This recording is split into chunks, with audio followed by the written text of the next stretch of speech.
isso muito nesses últimos tempos. Avivamento é a condição normal da vida de Deus. Qualquer cristão que não esteja vivendo avivamento está vivendo uma vida anormal, espiritualmente anormal. Você pode ter uma boa leitura da Bíblia, você pode amar e louvar a Deus, você pode ter sua oração, você pode se julgar um bom cristão. A pergunta é: você está buscando todos os dias viver uma vida avivada, despertada, uma vida de quem honra o Senhor, quem ama o Senhor, quem deseja o Senhor, quem quer proclamar o Senhor, quem quer viver uma vida de consagração ao Senhor, uma vida de devoção, uma vida de entrega? É isso que você está vivendo? Isso é o que você luta para viver? Essa é a sua batalha de todos os dias?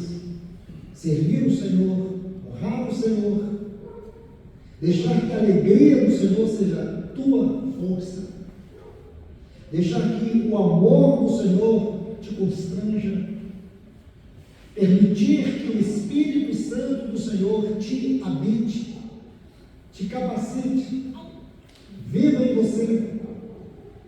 É isso que estamos buscando, porque do contrário é vida religiosa, é vida espiritualista. Espiritualismo não é espiritualidade.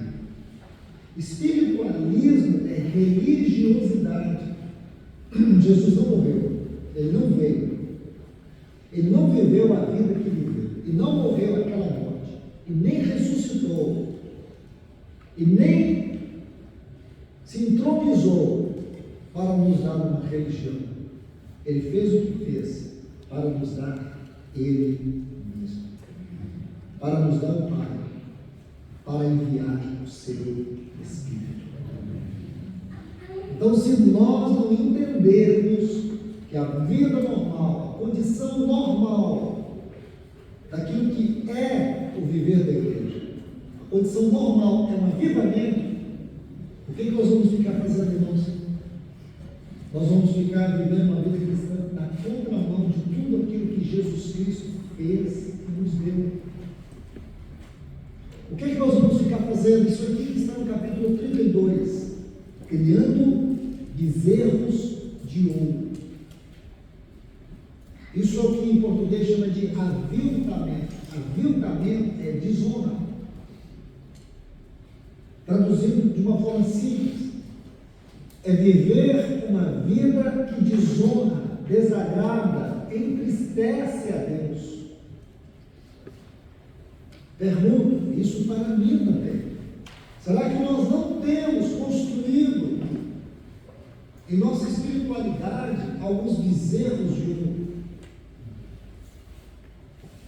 Que o Senhor nos corrija. Porque se por um lado aqui no capítulo 32 nós vemos isso, no capítulo 33 nós vamos ver que Moisés tinha um tabernáculo. Sabe qual é o nome desse tabernáculo aqui? Tabernáculo da Revelação. Em algumas versões, até em espanhol, esse tabernáculo é chamado de tabernáculo da congregação, o tabernáculo da comunhão. Esse tabernáculo, no texto hebraico, a palavra lá, ela sugere revelação, comunhão e congregação. É o tabernáculo de congregar, é o tabernáculo da revelação, é o tabernáculo da união. Então esses três pontos são importantes. E por quê? Porque nesse tabernáculo nós vamos ver três pilares, três fundamentos. E nós encontramos aqui nos versículos 13, 15 e 18. No versículo 13, Moisés pede a Deus. Ele pede a Deus que lhe dê, lhe mostre o seu caminho. Depois ele vai pedir a Deus a sua presença. E por último, a sua glória. Essa oração de Moisés é muito importante, porque esses três fundamentos aqui dessa oração nos fala daquilo que foi na totalidade o ministério de Cristo, quando ele disse que ele era o caminho, a verdade e a vida. Caminho, verdade e vida. Se você estudar o tabernáculo, em Êxodo capítulo 25, diz que o tabernáculo tinha 3 compartimentos. E cada compartimento desse era separado por uma porta. Tinha a primeira porta, a segunda porta e a terceira porta. Eram as entradas de cada uma dessas partes. A entrada para o átrio, a entrada para o lugar santo e a entrada para o lugar santíssimo. E a tradição hebraica diz que o nome dessas 3 entradas era caminho, verdade e vida. Por isso que nosso Senhor Jesus, ele era o tabernáculo de Deus na terra. Ele foi aquele que tabernaculou, habitou entre nós, cheio de graça e de verdade, e a sua glória foi vista. Então, o que isso quer dizer para nós? Esse é o caminho. Esse é o caminho que Deus está nos chamando nesse tempo, meus amados irmãos e irmãs. O Senhor está nos tirando, nos libertando, Ele está reivindicando, Ele está chamando a sua igreja. Nós chegamos num momento importante da nossa caminhada. Nós estamos vivendo um momento importante do nosso viver como igreja. Não é hora para desatrás. Não é hora para aceitarmos a frieza, a indiferença, a negligência, a apostasia como uma condição normal para a vida da igreja. Porque não é. Isso não deve ser a condição normal para o nosso viver como igreja. A condição normal para o nosso viver como igreja é que a alegria do Senhor reine entre nós. É que o seu Espírito Santo, como vida, encabece toda a obra de Cristo, esteja à frente em toda a obra espiritual. É que o Espírito Santo venha atrair o nosso coração para o Senhor. E por quê? Porque Ele está voltando. Nosso Senhor está voltando. 97% das profecias concernente à segunda vinda do nosso Senhor já se cumpriram. Ele está às portas. Todo o cenário mundial que nós olhamos aponta para isso. Nós estamos vendo tudo que está acontecendo no mundo. É um clamor que existe hoje por todas as partes, de desespero, de angústia, de insegurança. Mas nós, irmãos e irmãs, não estamos desesperados, porque a redenção do nosso corpo está se aproximando. Então é hora de nós levantarmos esse tabernáculo da revelação, da congregação, da comunhão. É hora de nós restaurarmos a nossa comunhão com Deus, restaurarmos a nossa vida diante de Deus. É hora, esse é o momento de nós pedirmos ao Senhor que Ele venha de uma maneira muito especial sobre cada um de nós, ganhar os nossos afetos, transformar a nossa mente, atrair nosso coração, mudar a nossa visão espiritual. Este é o momento para isso. Momento do Senhor concluir a obra de restauração no meio do seu povo. É este o momento, restaurar a sua casa, restaurar o culto, levantar uma igreja corajosa, uma igreja que não for hoje restaurada por esses 3 fundamentos: presença de Deus. Tudo que nós precisamos hoje é da presença de Deus entre nós. Amém. Presença de Deus como vida, aquilo que nos traz temor, aquilo que realmente constrange nosso coração. Nós estamos carecendo disso, a presença do Senhor.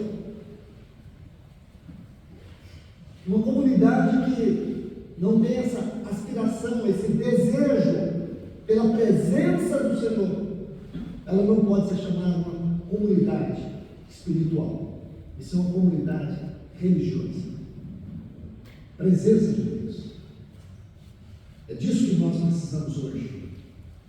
Porque a presença do Senhor nos constrange, nos transforma, nos encoraja. A presença do Senhor nos enche. A presença do Senhor é tudo que nós precisamos numa hora como essa. Não só a presença do Senhor nos cultos, mas a presença do Senhor na nossa vida. E que essa presença interfira na minha posição como homem, como pai, como esposo, como servo de Deus. Da mesma forma, não somente para os irmãos, como também para todas as irmãs que estão aqui. Que a presença do Senhor atraia o teu coração de tal forma que interfira na sua condição de mulher, de mãe, de esposa, de uma serva de Deus. É disso que nós estamos precisando nessa hora. Presença de Deus. Presença. O Espírito Santo, ele foi enviado para trazer e para unir essa realidade do céu com a terra. Porque ele é aquele Espírito da comunhão da Trindade. O Espírito Santo veio para isso, para trazer essa realidade do céu para a terra. É isso, irmãos e irmãs, e é disso que nós estamos precisando, da presença de Deus. O segundo ponto que Moisés coloca aqui. Primeiro ponto, mostra-me o teu caminho. Segundo ponto, se a tua presença não for conosco. Terceiro ponto, a glória, a face de Deus. Quando nós olhamos esses três fundamentos, caminho, presença e glória. Irmãos e irmãs, se nós tomarmos esses três fundamentos, nós não vamos andar em trevas nesse tempo. Não vamos andar com medo nesse tempo. Não haverá frieza espiritual nesse tempo. Se olharmos as condições que aquele povo se encontrava naqueles dias, no deserto, estavam aqui parados no Monte Sinai. E Moisés diz para o Senhor: mostra-me teu caminho. Não era o caminho para caminhar, era o caminho para o trono, era o caminho para o alto. Hoje, nós necessitamos que o Senhor nos abra o céu de uma maneira muito profunda no nosso coração. Eu vou repetir isso bem claro. Peça ao Senhor: Senhor, abra o teu céu no meu coração. Leve-me por este vivo e novo caminho, como está em Hebreus, o capítulo 10, versículo 19, também no capítulo 4, versículo 16. Abra esse caminho para o trono da graça no meu coração. Abra, mostre-me teu caminho. Quando Paulo diz para os irmãos em Colossenses, no capítulo 3, para buscar as coisas do alto, buscar as coisas celestiais, porque o inimigo, ele está trabalhando de uma forma sutil. O inimigo está trabalhando para roubar os nossos afetos, para ofuscar, para impedir a nossa visão celestial. Por isso que nós estamos vivendo hoje um tempo que se aproxima da volta do Senhor, porque é um tempo descrito na Bíblia. Existem muitos e muitos versículos que mostram com toda clareza que nós estamos vivendo este último tempo. Este último tempo, irmãos, é a última oportunidade que nós temos de ajustar a nossa vida. Este último tempo também Deus está nos dando as últimas palavras de advertência. Nesses últimos tempos, Deus está derramando para nós algo tão glorioso do seu Espírito, porém, nós sabemos que isso está para cessar, porque o Espírito está para completar a sua obra de preparar a noiva. Então, nesses últimos tempos, estamos vivendo as últimas oportunidades. O que quero dizer é que cada oportunidade pode ser a última. Cada palavra pode ser a última. Então, eu digo para os irmãos que todos nós temos que nos apressar logo, porque apressar é a responsabilidade da noiva. Aprontar é a responsabilidade da noiva. Em Apocalipse capítulo 19, quando trata das bodas, diz assim que a esposa que já se ataviou. Ataviar é responsabilidade nossa. Cuidar da minha integridade espiritual, da minha vida espiritual. Você, todos nós, a responsabilidade é nossa. Ser cheio do Espírito Santo é responsabilidade minha e tua, é nossa. Vida de santidade é responsabilidade nossa. Comunhão com Deus é responsabilidade nossa. Ter uma vida de consagração, responsabilidade nossa. O Espírito Santo não vai fazer isso por você, é você que tem que fazer. Andar no Espírito, responsabilidade nossa. Viver no modo digno do Evangelho, responsabilidade nossa.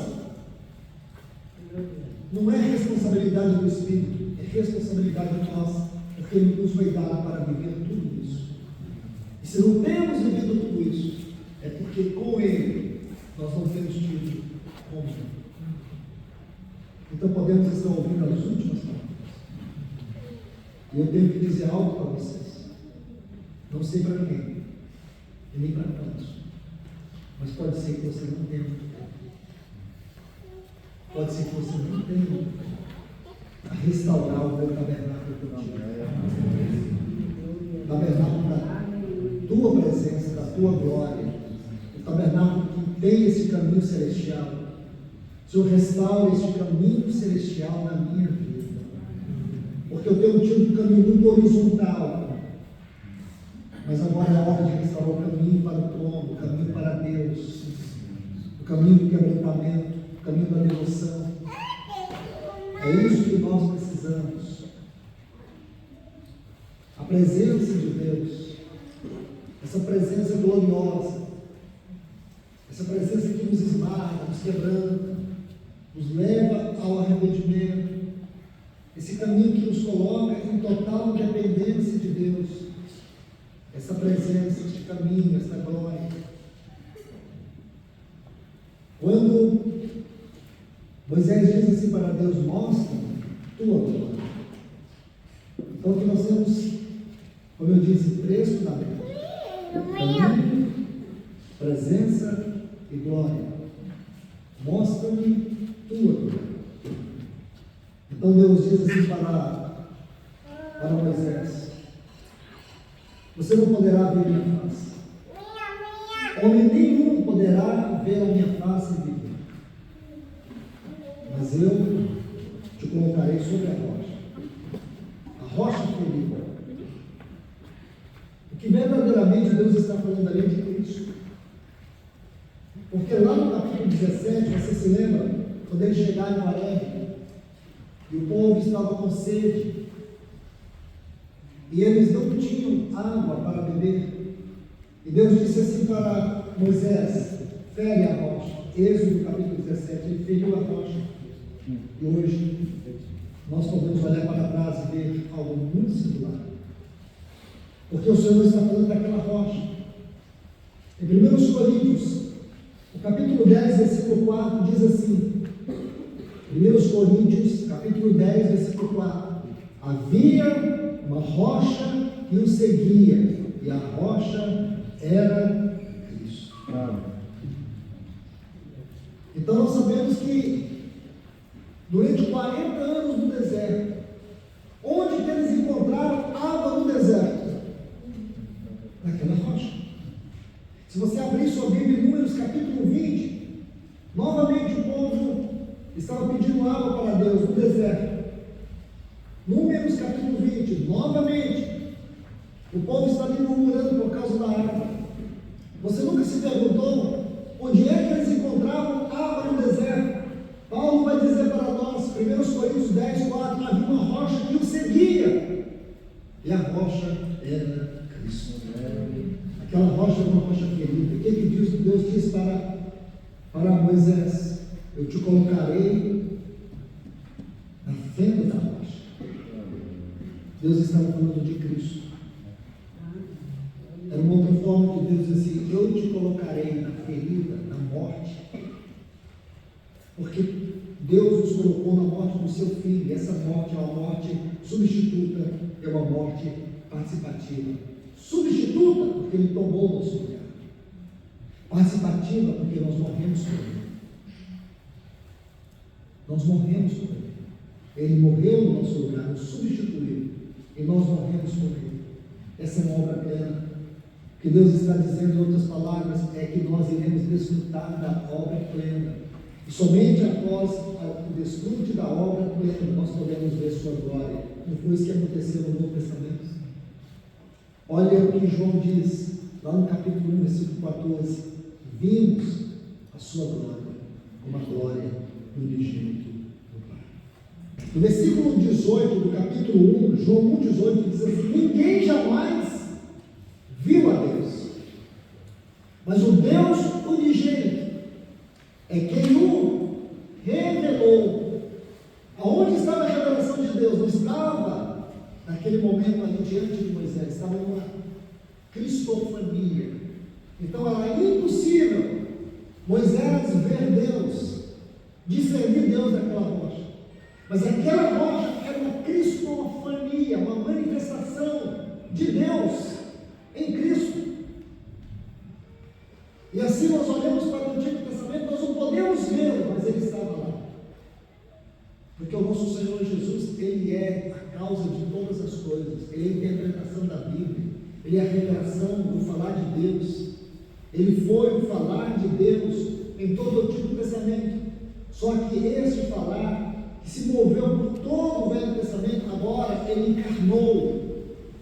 Agora Ele veio na encarnação. Agora, o que significa dizer que agora Deus se tornou visível em Cristo Jesus. Não é o que está em Colossenses 1,15? O Deus invisível, Ele se manifestou em seu Filho. E agora, meus irmãos e irmãs, quando você lê os 4 evangelhos, você vai ver que ali estava a revelação. Como diz Paulo em João 1,18, o Deus unigênito é quem o revelou. Essa palavra revelou significa explicar, expor, narrar, demonstrar, tornar conhecido. Filipe perguntou para Jesus, lá no capítulo 14 do Evangelho de João: mostra-nos o Pai, e isso nos basta. O que Jesus disse? Quanto tempo estou convosco? O que ele estava dizendo ali? Até agora vocês não viram o Pai. Durante todo esse tempo, vocês não viram o Pai. Aí ele faz a maior revelação para aqueles discípulos. Quem vê a mim, vê o Deus estava sendo explicado. Deus estava sendo revelado. Deus estava sendo demonstrado. Que coisa linda, irmãos. Agora, não como Moisés, porque lá em 2 Coríntios, capítulo 3, o que é que nós vemos em 2 Coríntios, capítulo 3? Você se lembra?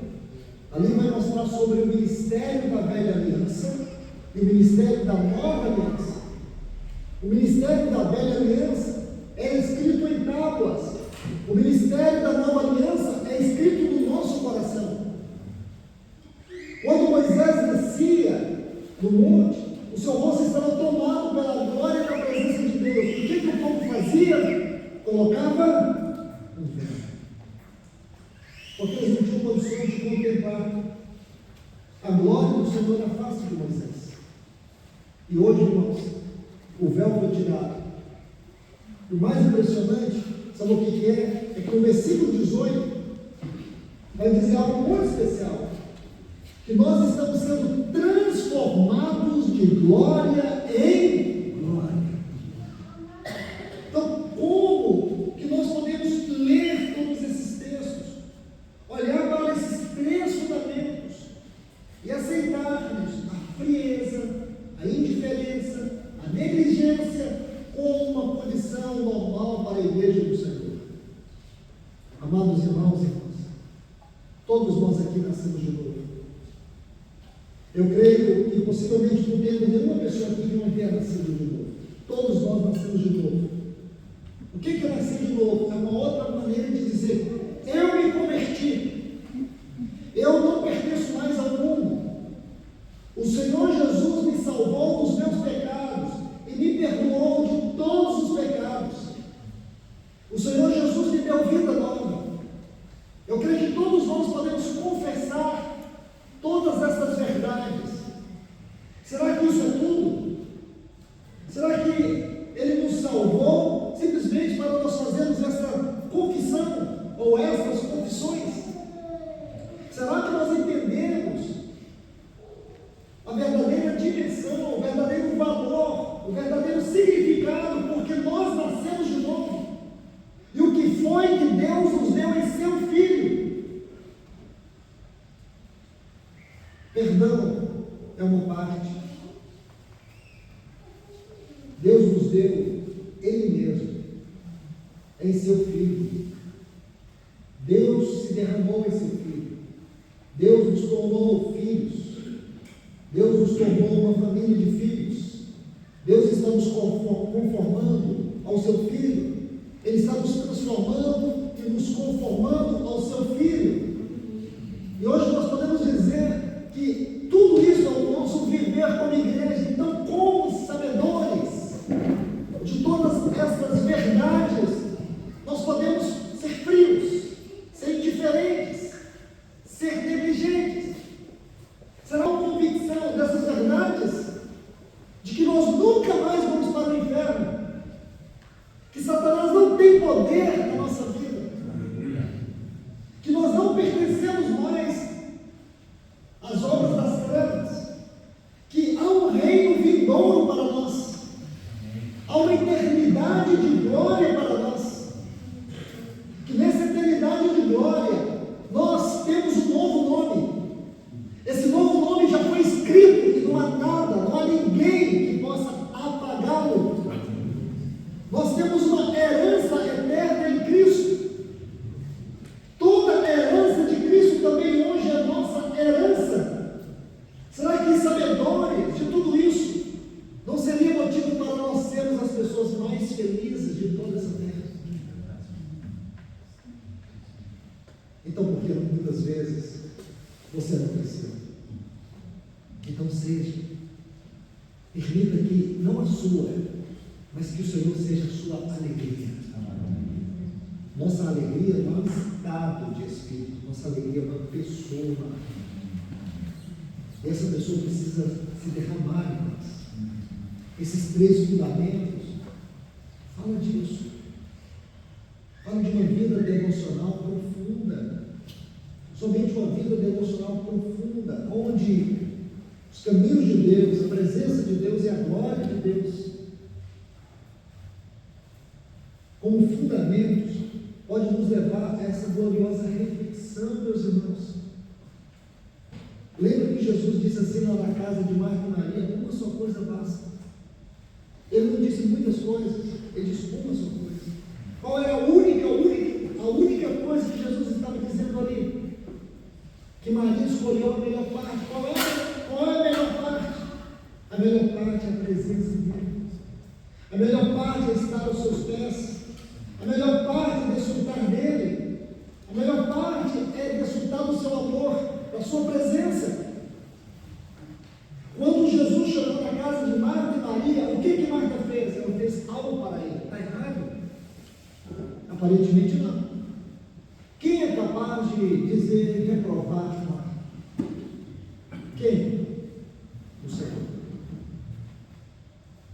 Porque o mundo de Marta era o mundo de uma mulher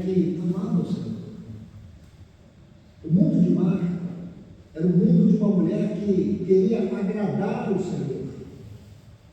O mundo de Marta era o mundo de alguém que queria fazer o melhor para o Senhor. Mas essa mulher estava perturbada. Jesus chega a dizer para ela: tu estás inquieta e ansiosa. A palavra do texto original grego é mentalmente perturbada. O sentido ali é estresse emocional, como fruto de ansiedade. O Senhor não recebe isso. Ele não recebe o louvor de um coração inquieto, transtornado de ansiedade. Por mais que você tente fazer tudo.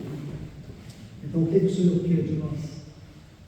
Ele quer que nós nos aquietemos. Meus irmãos e irmãs, deixa eu dizer algo para vocês agora. Aos pés. Você não vai conseguir fazer tudo. Você não vai conseguir resolver tudo. Descanse aos pés do Senhor. Descanse. Qual a diferença entre Marta e Maria? Aqui está uma palavra que marca a diferença. Maria encontrou um descanso. Isso chama-se descanso devocional. Porque se você observar, as duas moravam no mesmo lugar.